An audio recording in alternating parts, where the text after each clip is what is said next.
রাহমাতুল্লাহি ওয়া বারাকাতুহু। আমি শুধু একটা কথাই বলতে চাই, আমরা সবাই দেখেছি যে আমার ভাই রইসউদ্দিনকে পুলিশ পানির বোতল কাছে নিয়ে পানি খেতে দেয় নাই। তখন আমরা বুঝতে পেরেছি যারা হকের উপরে থাকে, যারা সত্যের উপরে থাকে, যারা কায়দা আহলে সুন্নাতের উপরে থাকে, যারা কোরআন সুন্নাহ আহলে বাইত সাহাবাকে মেনে নিয়ে সামনের দিকে যায়, তাদের জন্য কারবালায়ও পানি নাই, কারাগারেও পানি নাই। আমরা এটা আগে থেকেই জানতাম। এটা অবশ্যই একটা দুর্বিসন্ধিমূলক একটা সাজানো ঘটনা।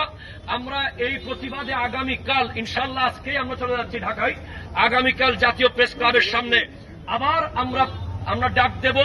আগামীকাল আমরা স্বরাষ্ট্র উপদেষ্টার বাসভবনের দিকে পদযাত্রা করে যাব। যতক্ষণ পর্যন্ত রইস হত্যার বিচার বাংলার জমিনে হবে না, আমরা রাজপথ থেকে বিচার আদায় করে নেব ইনশাআল্লাহ। আজকে উলামায়ে কেরাম ইমামগণ নেমে গেছেন, শুধু সুন্নি উলামায়ে কেরাম নন, প্রত্যেক ঘরানার ইমামগণ আজ নেমে গেছেন। কারণ ইমাম কে? যে আল্লাহ রসুলের মিম্বরকে পাহারা দেয়। পৃথিবীর সবচেয়ে বড় ভিআইপি ব্যক্তি হচ্ছে মসজিদের খতিব। একজন মসজিদের খতিব যদি পুলিশের কাছে নির্যাতিত হয়, তাহলে পৃথিবীর বাংলাদেশের এই দেশের কোন মানুষ আর নিরাপদ নয়। সুতরাং ইমামদের ইজ্জত রক্ষায়, ইমামদের আজমত রক্ষায়, ইমামদেরকে বাংলাদেশের সর্বোচ্চ ভিআইপি প্রটোকল দিতে হবে। এই দাবি নিয়ে আমরা আগামীকাল রওনা হব। আপনারা যে কোনো সময় রাস্তায় থাকবেন।